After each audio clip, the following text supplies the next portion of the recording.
want to do an acrylic painting today, something really colorful, and then add a little dimension using a puffy paint. So it's just I just want to use the gold color on this one because I kind of have a picture in my mind. I've got some purple paints picked out that I want to be using for this one, and a whole bunch of other colors too, because I want to do a koi fish design. Thinking just one big koi fish in the middle, and then of course some water around it, and then maybe a lily pad or a lotus flower, something that you can see sort of off the side. But I want the main thing to be the fish. I just think they're really cool fish, and the colors are really crazy. And so I want to do something different, though. You always see the orange and white ones, spotty, or sometimes the gold ones. But I want mine to be purple.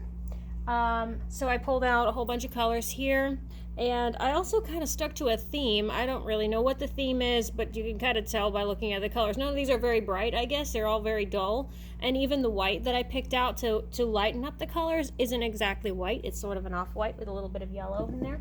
So I just wonder what that will do to the colors, and I sort of want to stick to that sort of maybe a nature theme. Maybe I'm thinking stick to darker colors because it's more true to nature, but also with a little bit of a flair to it because the koi fish are not usually purple. So we'll kind of get this thing sketched out, figure out what kind of shape I want to do, and then start filling in with some color. So you can always use a Sharpie to be really sure of where your marks are going to be so you don't lose them. This was actually a different painting that it was painted over. I don't remember what it used to be, but you can see some marks on here from whatever used to be on here. I just covered over it with a couple of coats of gray, and it doesn't matter because the colors I'm putting on there are not going to be that bright, so that's okay if it's gray. I'm going to have him curving around sort of like a C shape, and he's not going to have a whole lot of detail on him, because for the main thing on him is I just want really cool popping colors, and then I want the dimension to be on this outline. So after the whole thing is done and all the colors are on there, I'll go over his outline and his fins, his little fancy tail with the puffy paint, so you can really accentuate how cool all those little shapes are on him and the neat designs on their little flippers. So I will go over the lines with the Sharpie just so you can see it. You can kind of see the pencil lines right there. All these lines are going to get covered over, so it really doesn't matter if I went outside the lines or have a couple areas that is not exactly how it's going to look.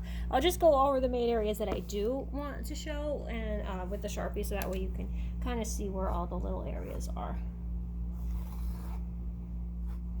And I just put 3 little implications of lily pads on there because I don't want a whole lot of green. I want this to have a lot of blue, and then his gonna have maybe the traditional look of kind of a spotty little cow spots on him, but I'm just going to change up the colors a little bit. So instead of orange and white, I want to see some more purples in there. So let me sort of show how I do this. I'm going to paint these 3 lily pads and the fish, fins and all, with the lighter color, which would normally be white, but since I'm doing a duller version of all these colors, I'm going to be using this color, like a, I don't know, yellowy butter color.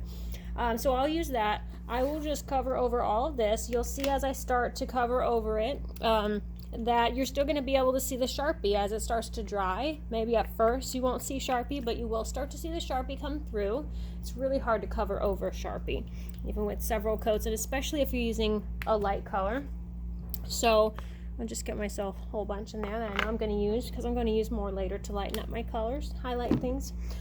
Pick out a brush I want, maybe the same one that I do for watercolor, because it's got that good angle to let me, kind of allows me to get into those little corner areas and also do the rounded edges with a nice smooth line. So I think I'll use something like this.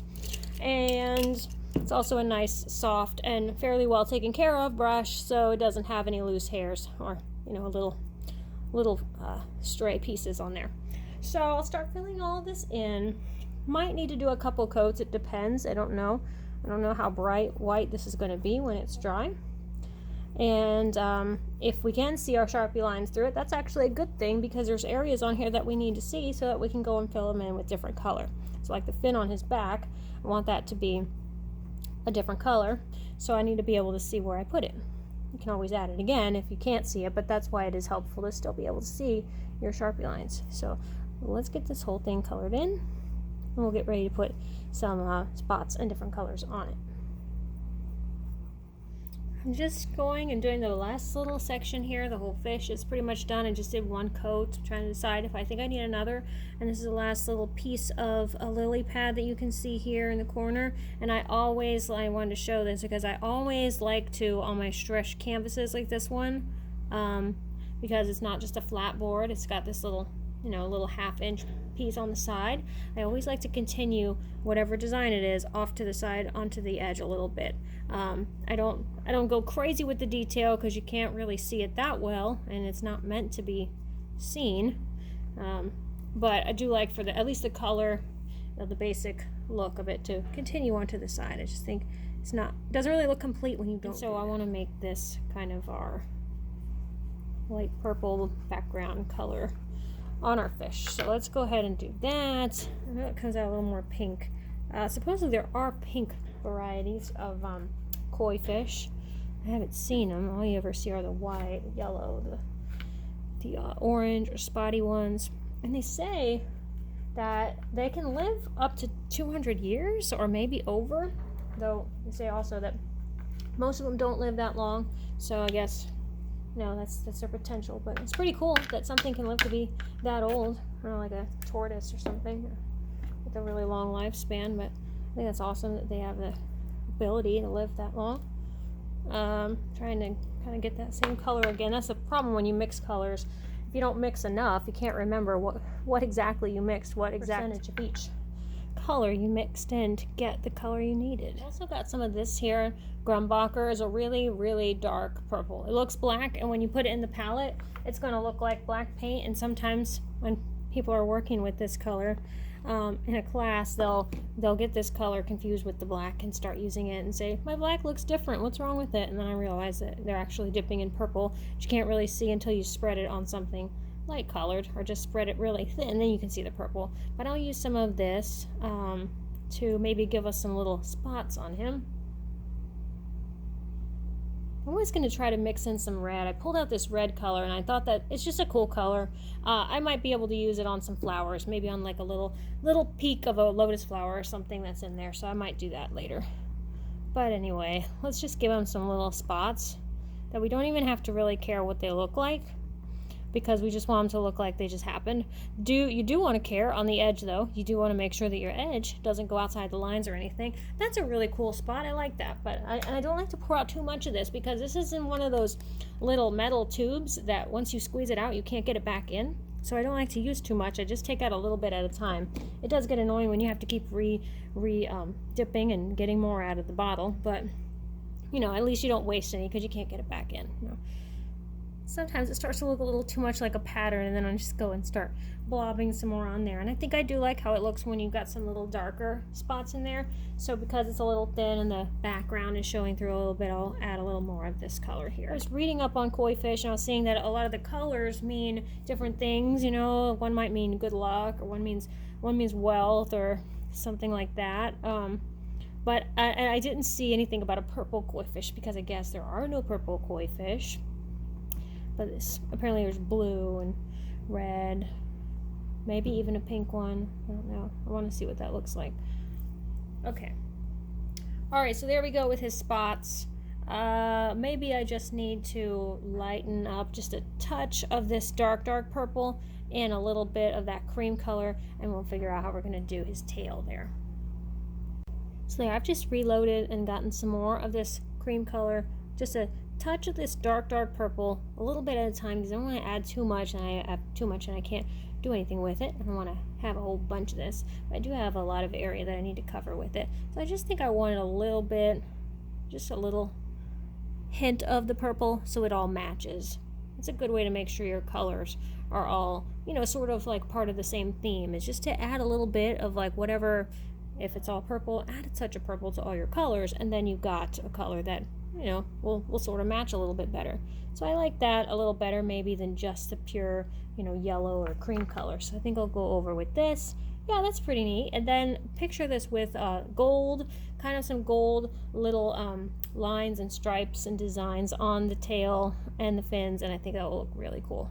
Now for the green on the lily pads, I got a dark green here. It's like a Christmas green, Kelly green, rainforest green if you're buying the Craft Smart. And to lighten it up, which I would usually just get a nice bright dandelion, you know, a nice bright yellow color, like a sunny yellow, to lighten it. But because, you know, we're underwater, maybe we're in the shadow, maybe we're in the shade, because like we know, koi fish need the shade so they don't burn in the sun as they get a little sunburn. Maybe this one is just going to need to be a little darker, so my yellow is going to be an ochre. It's just a yellow ochre right here. So that color is pretty much universal no matter what brand you get it in. So I just thought it might give it a nice look, and we're trying to darken this up, so kind of mix and match those. It also makes it a little more natural too, because it's got the brown in there, so the brown kind of makes it look a little more like a natural green color and not so striking, shockingly green like it originally started out as. Now that I'm looking at it with just the purple, I know I don't have the water in there yet, but I will. The purple and the green, those colors look really cool to me together, and I don't want to mess with that and mess with the theme that I have going on by adding in some red. I was thinking about putting a little tiny flower or something, a petal in the corner, but I think I'm going to change that. Don't be afraid to change your plan. You know, you pull out all these colors and you're thinking about, okay, I'm going to paint it to look a certain way, or I'm going to add this or that in there, and then you decide to change your mind later because as you're painting along, it doesn't seem to fit anymore with what you originally thought would be a good idea, then just change it. You know, you don't have to use it just because you pulled it out.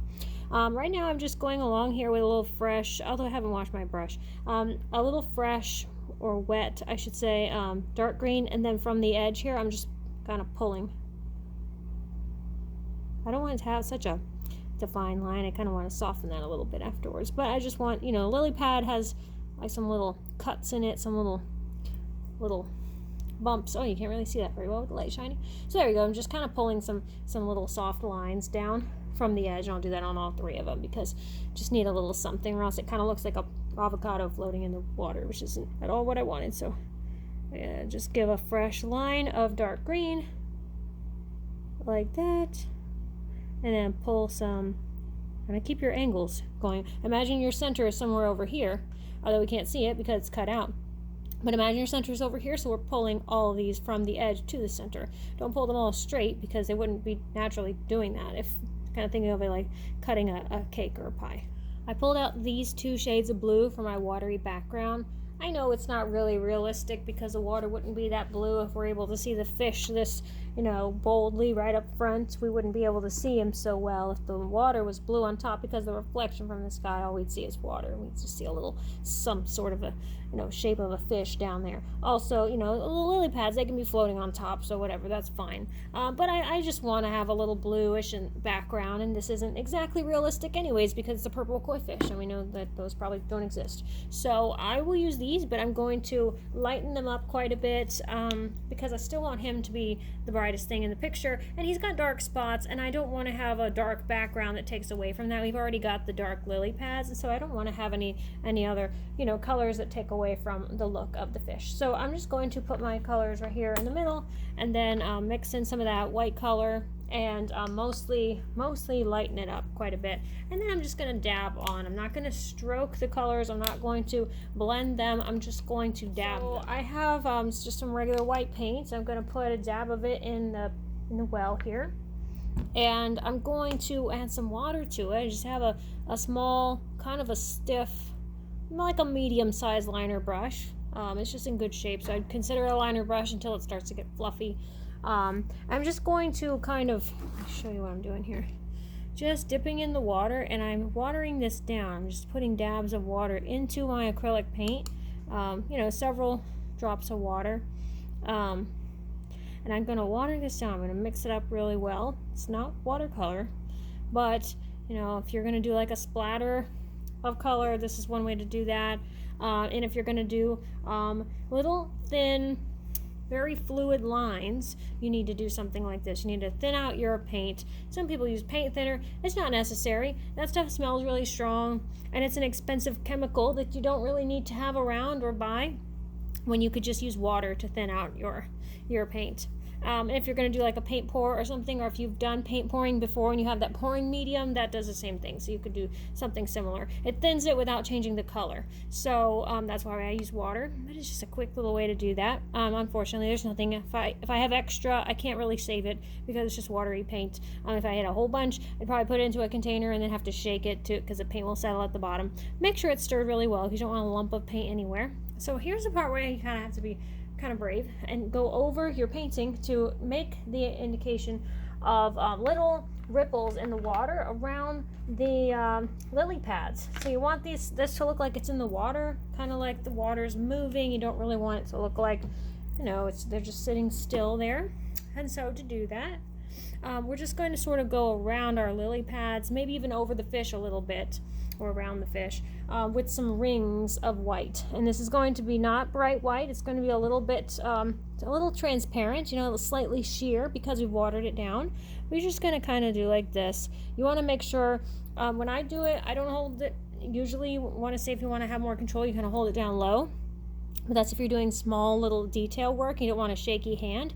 On this one, I just try to hold it up high on the brush. I'll hold it way back here and then just make sure I have a good grip on it, and then do my little circular rings around the lily pads. So I go right on top of the fish, and that will make it look like the fish is in the water. They're not going on top of the lily pads though, because the lily pads are sitting on top of the water.